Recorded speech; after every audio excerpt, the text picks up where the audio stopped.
Student myself Patel Dhruvi અને આજે આપણે જોઈશું એન્ડોક્રાઇન સિસ્ટમ. બરાબર, એન્ડોક્રાઇન સિસ્ટમમાં કયા કયા ઓર્ગનનો સમાવેશ કરવામાં આવે છે અને એનું ફંક્શન શું છે. પહેલા જોઈશું પ્રસ્તાવના, ગ્રંથિઓના પ્રકાર જોઈશું, શરીરમાં આવેલા મહત્વની ગ્રંથિઓ, પિટ્યુટરી ગ્લેન્ડ આગળના ભાગમાં અને પાછળના ભાગમાં એના કાર્ય જોઈશું. પિટ્યુટરી ગ્લેન્ડના પિનિયલ ગ્લેન્ડ જોઈશું, કંઠસ્થ ગ્રંથિ, ઉપકંઠસ્થ ગ્રંથિ, થાઇમસ ગ્લેન્ડ, પછી આવશે સુપ્રાનિલ ગ્રંથિ, હાઇડ્રોકોર્ટિઝોન, મિનરલ અને ખનિજ ક્ષારના કાર્ય અને નોન એડ્રીનાલિન ગ્લેન્ડના કાર્ય જોઈશું. બરાબર, તો પ્રસ્તાવના તો પહેલા જોઈશું કે આપણા શરીરમાં અલગ અલગ ગ્રંથિઓ આવેલી હોય છે, જે ગ્રંથિઓનું કાર્ય સ્ત્રાવ પેદા કરવાનું છે. બરાબર, કે જે ગ્રંથિ શું કરશે, આપણા બોડીમાં હોર્મોન્સ કે સ્ત્રાવ પેદા કરશે, જે શું કરશે, પર્ટિક્યુલર એ લોકોનું વર્ક હશે એ કરશે. તો એ ગ્રંથિના બે પ્રકાર છે, એક્ઝોક્રાઇન ગ્રંથિ અને એન્ડોક્રાઇન ગ્રંથિ. બરાબર, એક્ઝોક્રાઇન એટલે બાહ્યસ્રાવી ગ્રંથિ અને એન્ડોક્રાઇન એટલે અંતઃસ્રાવી ગ્રંથિ. આગળ જોઈશું બાહ્યસ્રાવી ગ્રંથિ. બાહ્યસ્રાવી ગ્રંથિઓમાં નલિકા આવેલી હોય છે. આ નલિકા ગ્રંથિમાં બનેલો સ્ત્રાવ તેના લક્ષ્ય સ્થાને લઈ જાય છે. આગળ જોઈશું યકૃત અને લીવરની અંદર શું આવેલું છે, યકૃત રસ આવેલો હોય છે અને તે નળી મારફતે પિત્તાશયમાં જાય છે અને પિત્તાશયમાં સંગ્રહ થઈ જાય છે. બરાબર, આપણે જે આહાર લઈએ છીએ જે જઠરમાંથી પક્વાશયમાં જાય છે અને પક્વાશયમાં આગળ પહોંચે છે ત્યારે પિત્તાશય સંકોચાય છે અને ચરબીયુક્ત ખોરાક હોય તો પક્વાશયમાં તે સંકોચાય છે અને આગળ નળી મારફતે પહોંચે છે, જેને બાહ્યસ્રાવી ગ્રંથિ કહેવામાં આવે છે. ગળાની અંદર લાળ ગ્રંથિ આવેલો છે, જેને બાહ્યસ્રાવી ગ્રંથિ કહેવામાં આવે છે. સ્વાદુપિંડ અને પાચક રસનો બનેલો ભાગ છે, તે સ્વાદુપિંડનો રસ પક્વાશયમાં દાખલ થાય છે. થોડા ભાગ દ્વારા બનતો સ્રાવ નલિકાઓ દ્વારા તેના લક્ષ્ય સ્થાને લઈ જવાય છે અને બાકીનો સ્ત્રાવ લોહી દ્વારા લક્ષ્ય સ્થાને લઈ જવામાં આવે છે. બરાબર, આગળ જોઈશું આપણે કેટલાક અંતઃસ્રાવી ગ્રંથિ. તો અંતઃસ્રાવી ગ્રંથિ એ શું કરે છે, હોર્મોન્સ પેદા કરે છે. આ હોર્મોન્સ પ્રોટીનના બનેલા હોય છે અને હોર્મોન્સ આ ગ્રંથિ નલિકા વગરની હોય છે અને અંતઃસ્રાવી ગ્રંથિમાં કોઈ પણ પ્રકારની નળી હોતી નથી, એટલે નલિકા વગરની હોય છે. જેનું મુખ્ય કાર્ય શું હોય છે કે હોર્મોન્સને સ્થાન સુધી પહોંચાડવા, અને એનું કામ પતી જાય પછી શું થઈ જાય છે, વિઘટન થઈ જાય છે અને તેનો નિકાલ શેના દ્વારા થાય છે, મૂત્ર દ્વારા તેનો નિકાલ થાય છે. શરીરમાં અનેક અંતઃસ્રાવી ગ્રંથિઓ આવેલી હોય છે, જે આપણે જોઈશું. તો કઈ કઈ ગ્રંથિ આવેલી હોય છે, તો બાહ્યસ્રાવી ગ્રંથિમાં પિટ્યુટરી ગ્રંથિ આવેલી હોય છે, પિનિયલ ગ્રંથિમાં પિનિયલ ગ્લેન્ડ આવેલી હોય છે, કંઠસ્થ ગ્રંથિમાં થાઇરોઇડ ગ્લેન્ડ આવેલી હોય છે, જ્યારે ઉપકંઠસ્થ ગ્રંથિમાં પેરાથાઇરોઇડ ગ્લેન્ડ આવેલી હોય છે. ઉરસ્થ ગ્રંથિમાં થાઇમસ ગ્લેન્ડ આવેલી હોય છે. સ્વાદુપિંડમાં કઈ ગ્રંથિ આવેલી હોય છે, તો પેનક્રિયાસ ગ્રંથિ આવેલી હોય છે. અર્ધવિકૃત ગ્રંથિમાં એડ્રિનાલ ગ્લેન્ડ આવેલો છે, જ્યારે પ્રજનન ગ્રંથિઓ, જેમાં પુરુષમાં આવશે ટેસ્ટિકલ્સ, બરાબર, અને સ્ત્રીઓમાં આવશે ઓવરીઝ, એનો સમાવેશ થાય છે, જે સ્ત્રાવ પેદા કરે છે. હવે આગળ આપણે જોઈશું પિટ્યુટરી ગ્લેન્ડ. પિટ્યુટરી ગ્લેન્ડમાં જશે, પિટ્યુટરી ગ્લેન્ડ મસ્તકમાં આવેલી હોય છે, જે મગજની નીચેના હાડકાના પોલાણમાં ગોઠવાયેલી હોય છે. સર્વોચ્ચ અંતઃસ્રાવી ગ્રંથિ કહેવામાં આવે છે. આગળના ભાગને anterior part of the pituitary gland અને પાછળના ભાગને posterior part of the pituitary gland કહેવામાં આવે છે. પિટ્યુટરી ગ્લેન્ડનું કાર્ય શું છે, વૃદ્ધિ પેદા કરવું. વૃદ્ધિ પેદા કરવું એટલે કે જે ગ્રોથ હોર્મોન તરીકે ઓળખવામાં આવે છે પિટ્યુટરી ગ્લેન્ડમાંથી થતા સ્ત્રાવને. ગ્રોથ હોર્મોન શેના માટે રિસ્પોન્સિબલ છે, હાઇટ માટે રિસ્પોન્સિબલ છે. વધારે સ્ત્રાવ થાય તો વધારે હાઇટ થઈ જાય છે વ્યક્તિની, ઓછો સ્ત્રાવ થાય તો વ્યક્તિ નીચું રહી જાય છે. બરાબર, ગ્રંથિઓનું નિયંત્રણ કરવાનું કાર્ય કરે છે. એટલે પિટ્યુટરી ગ્લેન્ડ બીજી બધી ગ્રંથિઓનું પણ જોવાનું કાર્ય કરે છે, જેમ કે કંઠસ્થ, ઉપકંઠસ્થ, અધિવિકૃત અને પ્રજનન ગ્રંથિઓનું જોવાનું કાર્ય કોણ કરે છે, પિટ્યુટરી ગ્લેન્ડ. અને શું કરે છે, બધા હોર્મોન અને રસાયણનું નિયમન કરે છે. બરાબર, દાખલા તરીકે થાઇરોઇડ સ્ટિમ્યુલેટિંગ હોર્મોન, જેને TCH કહેવામાં આવે છે, જેનું રેગ્યુલેશન પિટ્યુટરી ગ્લેન્ડ કરે છે. પ્રોલેક્ટિન શું કરે છે, રસાયણ પેદા કરે છે. બરાબર, બ્રેસ્ટમાંથી જે મિલ્ક પેદા થાય છે ને, શેના કારણે પેદા થાય છે, આફ્ટર બેબીના બર્થ પછી જે હોર્મોન સિક્રેટ થાય છે, જેને પ્રોલેક્ટિન કહેવામાં આવે છે, જે ફિમેલના બ્રેસ્ટમાંથી ઉત્પન્ન થાય છે અને જે મિલ્ક પ્રોડક્શનનું વર્ક કરે છે.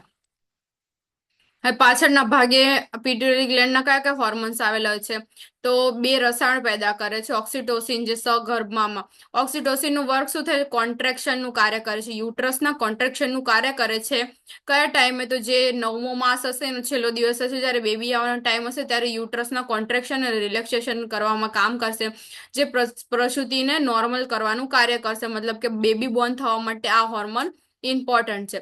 પછી આવશે પ્રતિમૂત્ર વર્ધન સ્ત્રાવ. એ શું કરશે, મૂત્રનું પ્રમાણ ઓછું કરવાનું કામ કરશે. બરાબર, એન્ટી ડાયુરેટિક હોર્મોન કહેવામાં આવે છે, જેને ADH પણ કહેવામાં આવે છે. આપણા શરીરમાં પાણીનું પ્રમાણનું નિયમિત કરે છે. પાણીનું નિયમિત મૂત્ર દ્વારા, મતલબ કે પાણી શું થાય, મૂત્ર નિયમિત દ્વારા, મતલબ કે મૂત્રનું નિયમિત કોના દ્વારા થાય છે, પાણી દ્વારા થાય છે. એટલે પાણીનું પ્રમાણ કોણ નિયમિત કરે છે, આ ગ્રંથિ નિયમિત કરે છે. ઉનાળામાં પરસેવો થાય એટલે પાણીનું પ્રમાણ આપણા બોડીમાં ઓછું થઈ જાય છે, જ્યારે શિયાળામાં શું થઈ જાય છે, આપણે પાણીનું પ્રમાણ આપણી બોડીમાં વધી જાય છે, બરાબર. એટલે ઊંધી ક્રિયા થાય છે. એટલે પાણીનું નિયમિત કોણ કરે છે? આ એડીએચ એટલે એન્ટી ડાયુરેટિક હોર્મોન કરે છે, બરાબર. અને એના ઉપર અફેક્ટ પડે ને તો આપણી યુરિનરી સિસ્ટમ ઉપર પણ અફેક્ટ પડે છે. આગળ જોઈશું આપણે પિનિયલ ગ્લેન્ડ. પિનિયલ ગ્લેન્ડ મોટા મગજની અંદરની બાજુની ઉપરની સ્થિતિમાં આવેલું છે. પિનિયલ ગ્લેન્ડ શું કરે છે? મેલેટોનિનનો સ્ત્રાવ કરે છે, જે એક પ્રકારની સાયકલ હોય છે, જે આપણે બોડી સવારે ઊંઘીએ છીએ, રાતે ઊંઘીએ છીએ, સવારે ઉઠીએ છીએ, એનું નિયમિત કોણ કરે છે? પિનિયલ ગ્લેન્ડ કરે છે. એ ઉપરાંત જો પિનિયલ ગ્લેન્ડમાં પ્રોબ્લેમ થઈ જાય તો કયા કયા રોગો થવાના ચાન્સીસ છે? કે મેલેટોનિનનું ચયાપચય થવાના ચાન્સીસ છે, ચામડીના રોગો અને માસિક ચક્રમાં પ્રોબ્લેમ થવાના ચાન્સીસ છે, બરાબર. પિનિયલ ગ્લેન્ડમાં પ્રોબ્લેમ થઈ જાય તો.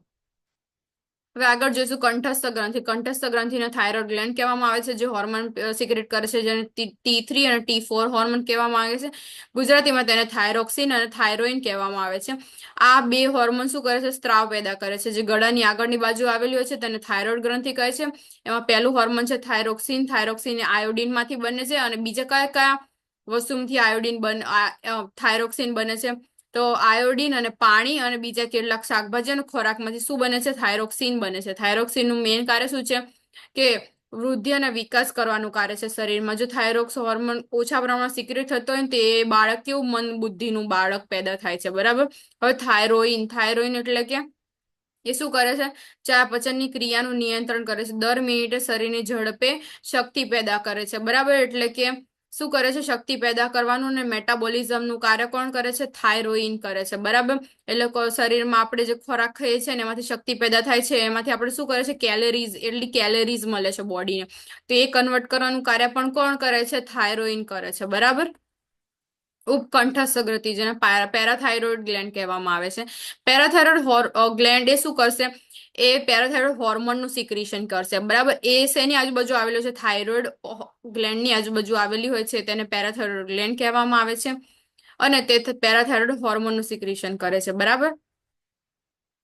તે લોહીમાં કેલ્શિયમ અને ફોસ્ફરસ ક્ષારોનું પ્રમાણ નિયમિત કરવાનું કાર્ય કરે છે. એટલે લોહીમાં કેલ્શિયમ અને ફોસ્ફરસનું પ્રમાણ સરખું રાખવાનું કાર્ય કોણ કરે છે? પેરાથાઇરોઇડ ગ્લેન્ડ કરે છે. રોગ દરમિયાન જ્યારે કંઠસ્થ સ્રાવનું પ્રમાણ વધે છે, ત્યારે લોહીમાં ક્ષારોનું પ્રમાણ પણ વધે છે અને ફોસ્ફરસ સ્રાવનું પ્રમાણ ઘટે છે. જ્યારે શું થશે? પેરાથાઇરોઇડ ગ્લેન્ડ નું પ્રમાણ વધશે ને ત્યારે કેલ્શિયમનું પ્રમાણ પણ વધશે, જ્યારે ફોસ્ફરસનું પ્રમાણ ઘટી જશે. અને જ્યારે પેરાથાઇરોઇડ ગ્લેન્ડનું પ્રમાણ ઘટશે ત્યારે કેલ્શિયમનું પ્રમાણ પણ ઘટી જશે અને ફોસ્ફરસનું પ્રમાણ વધી જશે. એવા પ્રકારે આખી સાયકલ ચાલતી રહે છે. અને જો કેલ્શિયમનું પ્રમાણ ઘટશે તો હાડકા ઉપર અસર થશે, અને કેલ્શિયમનું પ્રમાણ વધશે તો શું થશે? તો ફોસ્ફરસનું પ્રમાણ ઘટશે, તો એના કારણે લોહી ઉપર અફેક્ટ થશે, બરાબર. થાઇમસ ગ્લેન્ડ. થાઇમસ ગ્લેન્ડ એ શું કાર્ય કરે છે? આ હોર્મોન્સ લાલ રક્તકણોની રચનાનો પ્રક્રિયાનો ટેકો આપે છે. અને થાઇમસ ગ્લેન્ડ એ શું કરશે? એરોટાની વેન્ટ્રિકલ બાજુએ સ્ટર્નમની પાછળ ફેફસાની વચ્ચે સ્થિતિઓનું એક લોબ્યુલનું માળખું આવેલું હોય છે. અને થાઇમોસિન ગ્લેન્ડ શું કરશે? કે ટી લિમ્ફોસાઇડનું સિક્રીશન કરશે. ટી લિમ્ફોસાઇડ છે ને રોગ પ્રતિકારક શક્તિ માટે રિસ્પોન્સિબલ છે. રોગ પ્રતિકારક શક્તિ એટલે આપણે બોડીમાં ઇન્ફેક્શન સામે, કેન્સર સામે લડવાની શક્તિ આપે છે, બરાબર. ગઈઢા વ્યક્તિઓમાં આ થાઇમસ ગ્લેન્ડનું પ્રમાણ બહુ ઓછું હોય છે, એટલે એ લોકોમાં જલ્દી રોગ પ્રતિકારક શક્તિ મળતી નથી, બરાબર. પછી આવશે એડ્રિનલ ગ્લેન્ડ. એડ્રિનલ ગ્લેન્ડ એ બે કિડનીની ઉપર આવેલી હોય છે, બરાબર. અને તેના ઉપરના બે પેટા પ્રકાર પાડવામાં આવે છે, બરાબર. ડાબુ મૂત્રપિંડ અને જમણું મૂત્રપિંડ. ડાબુ મૂત્રપિંડની ઉપર એક એડ્રિનલ આવેલી હોય છે અને જમણા મૂત્રપિંડની ઉપર બીજી એડ્રિનલ ગ્લેન્ડ આવેલી હોય છે. બહારના ભાગે કવચ અને અંદરના ભાગને મજ્જા કહેવામાં આવે છે એડ્રિનલ ગ્લેન્ડના. અને અંતસ્ત્રાવ બે એટલે કે શેનો અંતસ્ત્રાવ કરે છે? તો ગ્લુકોકોર્ટિકોઇડ્સ બહારના ભાગે બને છે, બરાબર. એટલે કે અંતસ્ત્રાવ કરે છે અને બહારના ભાગે ગ્લુકોકોર્ટિકોઇડ્સ બને છે. હવે આગળ આવશે હાઇડ્રોકોર્ટિઝોન. હાઇડ્રોકોર્ટિઝોનની ચયાપચયની પ્રક્રિયાનું નિયમિત કરે છે, લોહીમાં ગ્લુકોઝ વધારાનું કાર્ય કરે છે અને એક ગ્લાયકોજનમાં રૂપાંતર કરે છે, બરાબર. અને જે સંગ્રહ કાર્બોદિત પદાર્થમાં થાય છે.